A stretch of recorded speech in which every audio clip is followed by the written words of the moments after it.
ايش استعدادات الفريق لمباراة القدم؟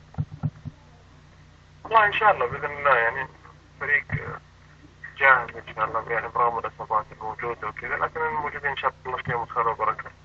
الاتحاد ان شاء الله ما يتاثر بالغيابات الاصابات وكذا. نعم. الان يعني دحين في اجتماع فيديو قبل المباراه، وعندنا التمرين والمعسكر اليوم ان شاء الله، نروح من اروع ما يكون ان شاء الله.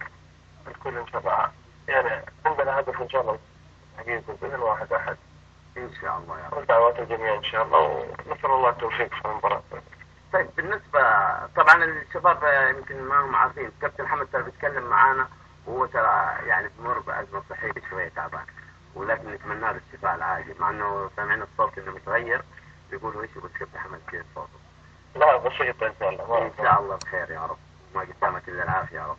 طيب كابتن حمد، بالنسبة سمعنا عن إصابة الكابتن محمد نور، في من أول الإصابة إنه كانت تعمد من اسمه صالح الفقري. لا والله لا تعمد ولا شيء، حتى والله لو تشوف الاثنين هم بيتكلموا عن الإصابة، الاثنين قاعدين يضحكوا على الإصابة، وإن شاء الله بإذن الله إنه نور أول شيء أخو صالح، وصالح الأخو نور، ولا في تعمد أبدا في التمارين. ما في إلا روح أخوية. أنا أتمنى اللي دائما بيحاولوا يشوفوا أو يعني يطلعوا إشاعات والله ما هي صحيحة ولا شيء، يشوفوا اللعيبة كيف الود بينهم وبين بعض. احنا المشكلة السنة هذه سمعنا كيف يحاولوا دائما يشوفوا العلاقة ما بين الموجودين في هذا الاتحاد، لكن للأسف هذه كلها مين صحيحة وعارضة الصحة. أتمنى إنه الكل يوقفهم عند حدهم، يعني لأن الاتحاد والله أكبر من كده. نعم. طيب الإصابة طمنا عن إصابة الكابتن محمد. إن شاء الله إن شاء الله نصيب إن شاء الله بإذن الله. يعني نحن سمعنا أخبار إنه حيشارك. أقول لك على حاجة، أنا بس أتعود نشوف يمكن مثلا موجود مين يقدر يشارك ومين ما يقدر يشارك، لأنه حتى الأطراف الثانية ممكن يسمعونا أو حتى يطلعوا على الموضوع هذا. بالضبط. تماما إن شاء الله بإذن الله. بكرة ما حيشارك اللي هو جاهز، وإن شاء الله اللي جاهز فيه الخير والبركة، واللي برا حيكون بدعي اللي موجود، لكن إن شاء الله بإذن الله بكرة نشوف الأمور في الملعب، ناويين تحقيق فوز إن شاء الله في المباراة. إن شاء الله يا رب، الله يسمع منك. طيب نايف هزازي حيكون ما نسأل إنه حيشارك أو لا، بس هل حيكون بالتشكيلة احتياط أو أساسي؟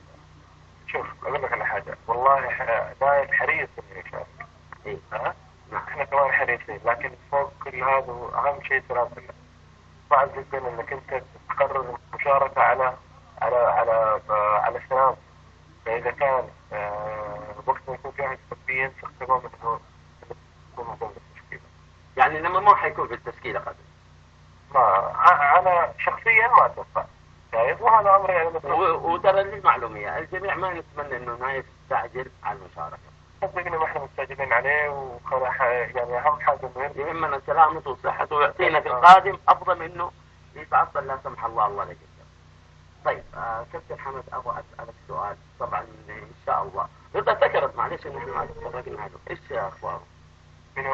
رضا والله زي ما قلت لك يعني ما زال في العلاج الطبيعي حقه، وإن شاء الله بإذن الله يكون جاهز حيسمح له نتكلم إن شاء الله بإرادة الواحد الأحد.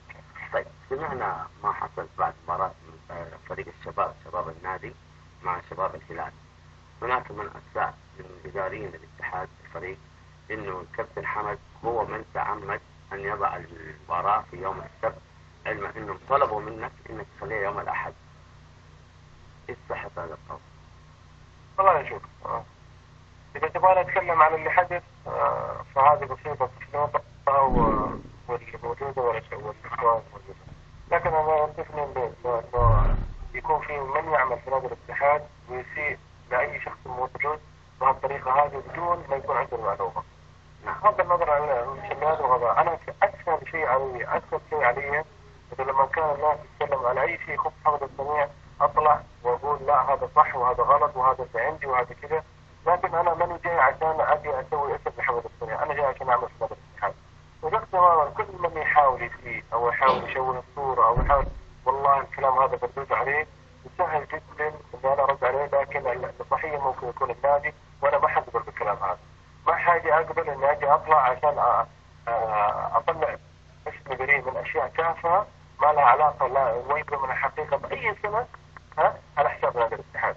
نادي الاتحاد إن شاء الله تكون صورته فيه ان شاء الله يعمل بامانه واخلاص، ولا حقبل ابدا اني اجي اطلع بالطريقه هذه عشان اتكلم عن حمد الصنيع. انا جاي اعمل في نادي الاتحاد داخل منظومه كيان، انا جاي اعمل عشان باسمي انا لو ابغى عشان اسمي انا كان كفايه الاسم اللي تزوجه الفتره السابقه، ولا قبلت اني ارجع في فتره حرجه وصعب جدا كان الاتحاد بيمر فيها، عشان الحمد لله بدأنا نرجع بخطوه طيبه. هذا المبدا اللي انا من يوم جيت وقلت حتسمعوا اكثر، لانه في ناس يشجعوا الاتحاد وفي ناس يحبوا